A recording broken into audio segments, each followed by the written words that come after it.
ನಮಸ್ಕಾರ, ನನ್ನ ಹೆಸರು ಸತೀಶ್ ಮೇತ್ರಿ ಅಂತ. ಜನಜಾಗರಣ ಟ್ರಸ್ಟ್ ಮೈಸೂರು ನಡೆಸುತ್ತಿರುವಂತಹ ಕೌಶಲ್ಯ ಅಭಿವೃದ್ಧಿ ತರಬೇತಿ ಕೇಂದ್ರಗಳ ವ್ಯವಸ್ಥಾಪಕನಾಗಿ ನಾನು ಜವಾಬ್ದಾರಿ ನಿರ್ವಹಿಸ್ತಾ ಇದ್ದೀನಿ.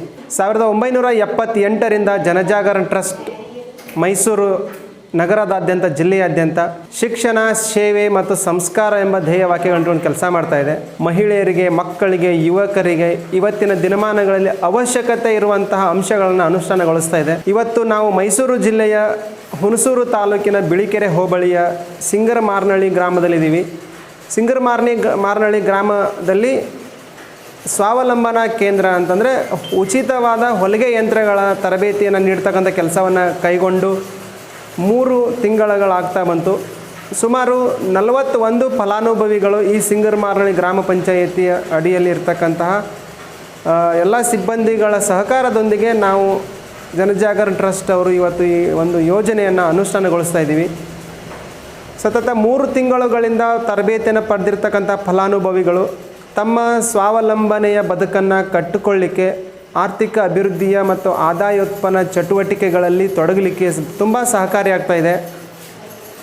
ಸಿಂಗರಮಾರನಹಳ್ಳಿ ಗ್ರಾಮದಲ್ಲಿ ಅಲ್ಲದೇನೆ ಅಕ್ಕಪಕ್ಕದ ಕರಿಮುದ್ನಹಳ್ಳಿ ಆಗಿರ್ಬೋದು, ಗದ್ದಿಗೆ ಆಗಿರ್ಬೋದು, ಹಸ್ವಾಳ ಆಗಿರ್ಬೋದು, ಎಲಚಿನಹಳ್ಳಿ ಆಗಿರ್ಬೋದು, ಈ ಥರ ಮತ್ತು ಚಾಮರಾಜನಗರದ ಅಮಚವಾಡಿ ಆಗಿರ್ಬೋದು, ಆಮೇಲೆ ಟಿ ನರಸೀಪುರದ ವಾಟಾಳು ಗ್ರಾಮ ಆಗಿರ್ಬೋದು, ಆಮೇಲೆ ಕೇತುಹಳ್ಳಿ ಗ್ರಾಮ ಆಗಿರ್ಬೋದು, ಮೈಸೂರು ನಗರದ ಹೆಬ್ಬಾಳು ಕಾಲೋನಿ ಬಸವನಗುಡಿ ಆಗಿರ್ಬೋದು, ಮೇಟುಗಳ್ಳಿ ಆಗಿರ್ಬೋದು, ಈ ಥರ ಅನೇಕ ಪ್ರದೇಶಗಳಲ್ಲಿ ಸುಮಾರು ಒಂದು 200ಕ್ಕೂ ಹೆಚ್ಚು ಮಹಿಳೆಯರಿಗೆ ತರಬೇತಿಯನ್ನು ನೀಡಿ ಅವ್ರನ್ನ ಆದಾಯೋತ್ಪನ್ನ ಚಟುವಟಿಕೆ ತೊಡಗಿ ಸಮಾಜದ ಮುಖ್ಯವಾಹಿನಿಗೆ ತರುವಂಥ ಕೆಲಸ ಮಾಡ್ತಾಯಿದೆ. ಈ ಪ್ರದೇಶಗಳ ಅಲ್ಲದೇ ಇಡೀ ಮೈಸೂರು ವಿಭಾಗದಾದ್ಯಂತ ಅನೇಕ ಪ್ರದೇಶದ ಮಹಿಳೆಯರು ಇವತ್ತು ನಮಗೆ ಸ್ವಾವಲಂಬನಾ ಕೇಂದ್ರಗಳನ್ನು ಪ್ರಾರಂಭ ಮಾಡಿ ಉಚಿತ ಕೌಶಲ್ಯ ಆಧಾರಿತ ತರಬೇತಿಗಳನ್ನು ನೀಡಿ ಅಂತಕ್ಕಂತಹ ಒಂದು ಕೋರಿಕೆಯನ್ನು ನಮ್ಮ ಮುಂದೆ ಇಡ್ತಾ ಇದ್ದಾರೆ. ಈ ತರಹದ ತರಬೇತಿ ಕೇಂದ್ರಗಳನ್ನು ಪ್ರಾರಂಭ ಮಾಡಲಿಕ್ಕೆ ನಮಗೆ ಇನ್ನೂ ಹೆಚ್ಚು ಸಹಾಯ ಬೇಕಾಗಿದೆ. ಅದೆಲ್ಲವಕ್ಕೂ ತಾವೆಲ್ಲರೂ ನಮ್ಮೊಟ್ಟಿಗೆ ಕೈ ಜೋಡಿಸಿ ಹಿಂದುಳಿದಿರ್ತಕ್ಕಂಥ ಮಹಿಳೆಯರನ್ನು ಮಹಿಳಾ ಸಬಲೀಕರಣದತ್ತ ಕೊಂಡೊಯ್ಯಲಿಕ್ಕೆ ನಮಗೆ ಅನುವು ಮಾಡಿಕೊಡ್ಬೇಕು ಅಂತ ನಿಮ್ಮೆಲ್ಲರಲ್ಲಿ ನಮ್ಮ ಒಂದು ಕೋರಿಕೆ ಇದೆ. ನಮ್ಮ ಜೊತೆಗೆ ನೀವೆಲ್ಲರೂ ಸಹಕರಿಸಬೇಕು ಕೇಳ್ಕೊಳ್ತೀವಿ ನಾವು.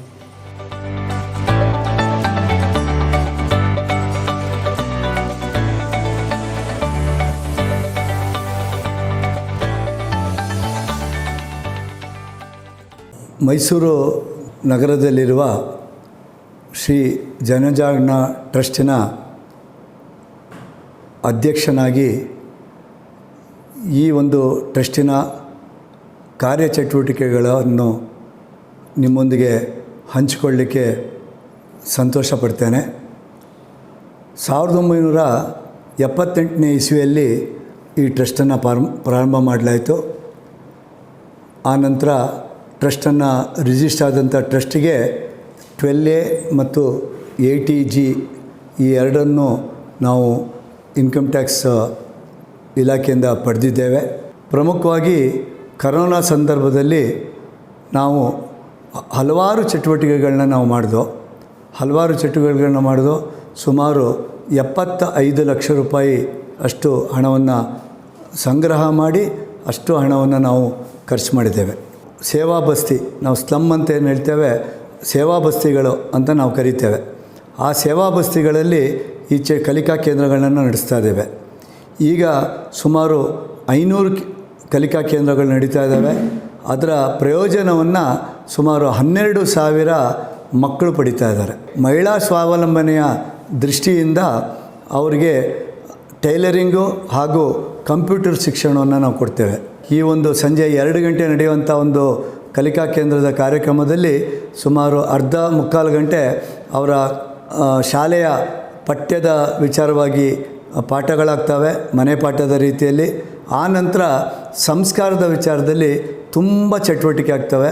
ಇಷ್ಟೆಲ್ಲ ಕಾರ್ಯಕ್ರಮಗಳು ಮಾಡಬೇಕಾದ್ರೆ ಇದು ಸಮಾಜಕ್ಕೆ ಮಾಡ್ತಿರೋ ಕಾರ್ಯಕ್ರಮಕ್ಕೆ ಸಮಾಜನೇ ಇದನ್ನು ಬೆಂಬಲಿಸಬೇಕು. ಆ ನಿಟ್ಟಿನಲ್ಲಿ ನಾವು ಇದುವರೆಗೂ ಎಲ್ಲ ಒಂದು ಸಂಘ ಸಂಸ್ಥೆಗಳಿರ್ಬೋದು, ಅಥವಾ ವ್ಯಾಪಾರಿ ಸಂಸ್ಥೆ ಇರ್ಬೋದು, ಕೈಗಾರಿಕೆಗಳಿರ್ಬೋದು, ಅಥವಾ ದಾನಿಗಳಿರ್ಬೋದು, ಇವರ ಒಂದು ಸಹಕಾರದಲ್ಲಿ ಈ ಒಂದು ಕಾರ್ಯಕ್ರಮವನ್ನು ನಾವು ನಡೆಸ್ಕೊಂಡ್ಬಂದಿದ್ದೀವಿ. ಇನ್ನು ಮುಂದೇನೂ ಈ ಕಾರ್ಯಕ್ರಮಗಳು ಸಮಾಜದಿಂದಲೇ ನಡೀಬೇಕು ಮತ್ತು ನಮ್ಮ ಚಟುವಟಿಕೆಗಳು ಮೊದಲು 100-150 ಕಲಿಕಾ ಕೇಂದ್ರಗಳಿದ್ದದ್ದು ಈಗ 500 ತನಕ ಬಂದುಬಿಟ್ಟಿದ್ದೀವಿ. ಇಷ್ಟೆಲ್ಲ ಮಾಡಬೇಕು ಅಂತಾದರೆ ನಮಗೆ ವರ್ಷಕ್ಕೆ 80 ಲಕ್ಷದಿಂದ 1 ಕೋಟಿ ರೂಪಾಯಿ ಅಷ್ಟು ಹಣದ ಅಗತ್ಯತೆ ಇರುತ್ತೆ. ಇದೆಲ್ಲ ಸಮಾಜ ಸ್ಪಂದಿಸಿದರೆ ಮಾತ್ರ ಮಾಡಲಿಕ್ಕಾಗುವಂಥ ಕೆಲಸ. ಸಮಾಜ ಯಾವತ್ತೂ ಸ್ಪಂದಿಸಿದೆ, ಇನ್ನು ಮುಂದೇನೂ ಸ್ಪಂದಿಸಬೇಕು. ನಾನು ದಾನಿಗಳಲ್ಲಿ ಹಾಗೂ ವಿವಿಧ ಸಂಘ ಸಂಸ್ಥೆಗಳು ಕೈಗಾರಿಕೆಗಳು ವ್ಯಾಪಾರಸ್ಥರು ಎಲ್ಲರನ್ನೂ ನಾನು ಪ್ರಾರ್ಥನೆ ಮಾಡೋದು ಏನಂತಂದರೆ, ನೀವು ನಮ್ಮ ಜೊತೆ ಕೈ ಜೋಡಿಸಿ ಈ ಉತ್ತಮ ಕೆಲಸಕ್ಕೆ ನೀವು ನಮ್ಮ ಜೊತೆ ಬೆಂಬಲವಾಗಿ ನಿಲ್ಲಿ ಅಂತ ನಾನು ಪ್ರಾರ್ಥನೆಯನ್ನು ಮಾಡ್ತೀನಿ.